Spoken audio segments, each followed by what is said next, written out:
Hello everyone, my name is Ryan or MandRproductions, and welcome back to another LEGO Star Wars Top 10 video. Guys, if you do enjoy the video, please leave a like. If you're new to the channel, consider subscribing, and if you would have changed my list or added anything to it in any way, let me know in the comments section below. Guys, if you have any suggestions as well for future LEGO Star Wars Top 10 videos, go ahead and leave them in the comments section below. And without further ado, let me tell you, this is the original year of LEGO Star Wars 1999, and I will be going through the rest of the years, so you don't have to suggest that, but I will be starting here with 1999. There were 13 sets released in 1999, all of which had the LEGO System logo on the top left, and I believe that was the only year that ever happened, and then from then on it's just said LEGO Star Wars. The hardest part about this list for me was just looking at some of these sets without kind of this preconceived notion of there's a better version of this set already, and then I had to go through and basically figure out which is better within their own grading level. Like, they're on their own level of sets. They're not as good as today's sets, and that's okay. They're classic. That's just fine. So I'm pretty excited about this list, seeing as I'm getting a bunch of these 1999 sets in the mail. You know, a little hint there for some future videos coming out soon, but without further ado, let's go ahead and start out with number 10. At number 10, I have chosen the LEGO Sith Infiltrator 7151, $30 back in the year 1999. A pretty okay looking model, I guess, 244 pieces with the single Darth Maul minifigure. The main issue with most of these sets, and it's going to be a common theme throughout this video, is that most of them are pretty blocky looking, and this is no exception. The best thing about this set, though, was the pretty good array of printed parts that it had. It has this wonderful, like the same piece that they use as the TIE Fighter cockpit and on the Gungan Sub that we'll see coming up here.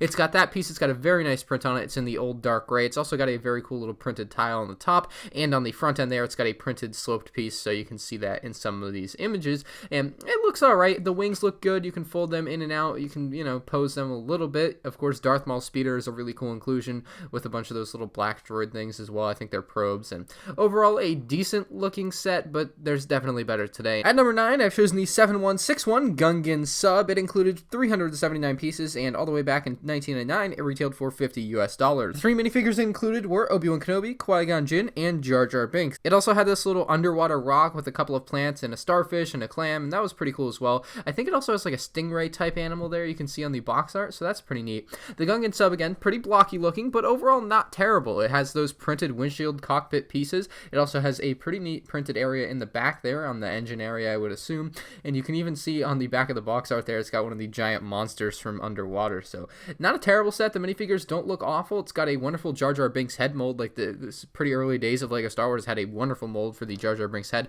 I don't think that's changed at all. I think they've just added prints to it. I might be wrong, though. The Qui-Gon Jinn and Obi-Wan Kenobi minifigures obviously still using the yellow skin, but look decent. So not bad overall. I like this set. Let's move on to number 8, the 7141 Naboo Fighter. This set included 179 pieces, 4 minifigs, and retailed for $20. Again, back in 1999, we got a young Anakin Skywalker, an R2-D2, and a couple of battle droids with some pretty fun-looking guns. I mean, they've got these giant orange cones on them instead of the orange studs that we grew accustomed to in the years after this set came out, but it looks decent. It's got this little kind of utility vehicle there as well. It's got green cones for its guns on the front, which look eh. It also does have a clear cockpit piece that you can pick up and move forward to get Anakin in and out. It's got a nice little area for R2-D2, although maybe a little bit too open on the sides. It does look decent if you're looking at it just from the front. It is a little bit stocky or bulky or a little bit fat in the center area there around R2-D2 as well. It just doesn't have the right shape yet as opposed to the newer models. The wings don't look terrible. I love the little engines on it, and of course uses those little antenna pieces on the back there to finish it out. Number 7 is the 7111 Droid Fighter. This one included 62 pieces, 0 minifigures, and retail for $6. And it's a pretty good companion to the Naboo Fighter we just looked at. I really do like this model. It's one of my favorite models from 1999, actually, even though it's not obviously in even the top 5. I think it's a pretty decent model. I actually have 3 of these. It's got some really cool printed parts as tiles. It also has the wonderful printed headpiece on that, which we didn't see another printed one on the Vulture Droid. Since then, they've done stickers, which is kind of a shame, but it's a pretty decent model. You can move the head onto the top when he's standing. You can also have the wings come in together, so you can take them off and put it into more of a flight mode as opposed to an attack mode. And again, you can stand this thing up, although I don't have an image of it standing up, but you can stand it up. You can fold the wings down essentially and have it stand up, kind of like they do in the hangar bays of the droid ships. At number 6, I've chosen the 7130 Snowspeeder set. This, of course, being the very first Snowspeeder set, and a pretty bad looking one at that. I mean, compared to the newer Snowspeeders, it's bad. It did include 215 pieces and 3 minifigures costing $20 in the US. The 3 minifigs being Dak, a Hoth Rebel Trooper, and Luke Skywalker. So, pretty solid minifigure selection. I also really like the turret that's included with this gun. I love the gun that the Hoth Rebel Trooper has. I actually really like that Hoth Rebel Trooper minifigure. There was a similar one released in 2014 before that I like better, but this one's not bad looking. I don't really like his visor though. Again, that turret looks pretty cool. The Snowspeeder looks decent from the front, but from the back, the Snowspeeder looks rough. It does have that printed cockpit piece. It's got a few other printed pieces throughout the set that look decent.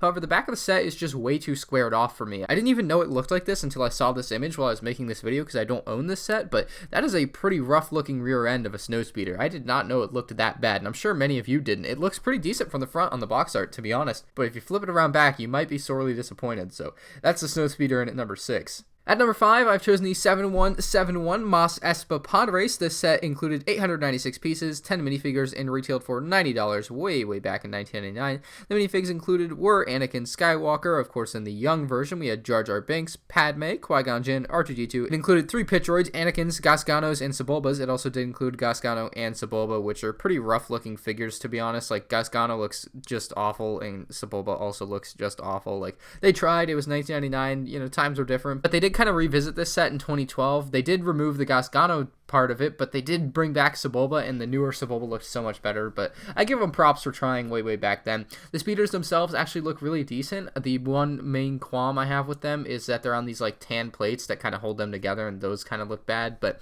other than that, if you can just imagine those aren't there, it looks pretty good. The Anakin's Podracer has a pretty simple but solid design. Of course, Sebulba's looks pretty good as well. It does have a printed piece on the front of it there, on the front of the main cockpit, also some printed panels there on the inside of the engines, and then of course Gasgano's Podracer actually looks pretty decent as well. I like that green, orange, and purple color scheme. Purple is not a color you see a lot in Star Wars, but we do see it here on this LEGO Star Wars set. And let's go ahead and move on to number 4. The 7128 Speeder Bike set included 93 pieces, a couple of Endor Scout Troopers, and a Luke Skywalker minifigure in his Endor outfit, which again, for 1999 looked okay, but it looks pretty rough by today's standards. I like the Speeder Bikes. They actually look pretty decent. They're, again, a little bit blocky like a lot of things were back in 1999. You did also get like a little tree thing with this, which looks a little bit weird to me, but it works. I guess you can have the Scout Troopers crash their speeder bikes into the tree like they do in the movie, but gosh, it just looks a little bit odd to me. Like it's a pretty small and stumpy tree. Like they could have done a little bit more with that, you know. I think they had some wiggle room. The set did cost $10, so if you guys were wondering that. Overall, it's an okay looking set. The speeder bikes are neat. The minifigure selection is the best part of it. Luke Skywalker and a couple of Scout Troopers are great to see.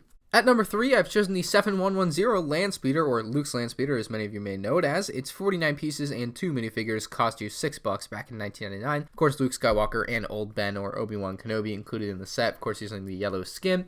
And what I like about this set is it's just such a good-looking set for such a simple model. Like, it just works really well for some reason to me. It's got the little ventilation on the top, it's got the windshield, it's got seats for both Luke Skywalker and Obi-Wan Kenobi. It's got these pretty good custom-molded engines, which look wonderful, and overall, it's just a really nice and decent looking set for a simple model. I just like that about it. It's something about the simplicity of this set. Compared to the newer ones, obviously it's not as good. I would definitely say the newer ones are better, even though they are more complex, and I'm saying this one simple is good, but simple is good in this case, and it just works. At number 2, I've chosen the 7140 XWing Fighter. It included 266 pieces, 4 minifigures being Biggs Darklighter, Luke Skywalker, R2-D2, and a Rebel Engineer. And all that would set you back $30 back in 1999. It's a really decent X-Wing model. I actually really like the way it looks. It's got a very unique color scheme compared to the newer X-Wing models, which all use white, but this one used a gray color, which I really like and respect. I think LEGO made it look actually really decent for back in the day. Probably the worst part about this set is the engine area, which used these giant orange translucent pieces, which don't look as good as the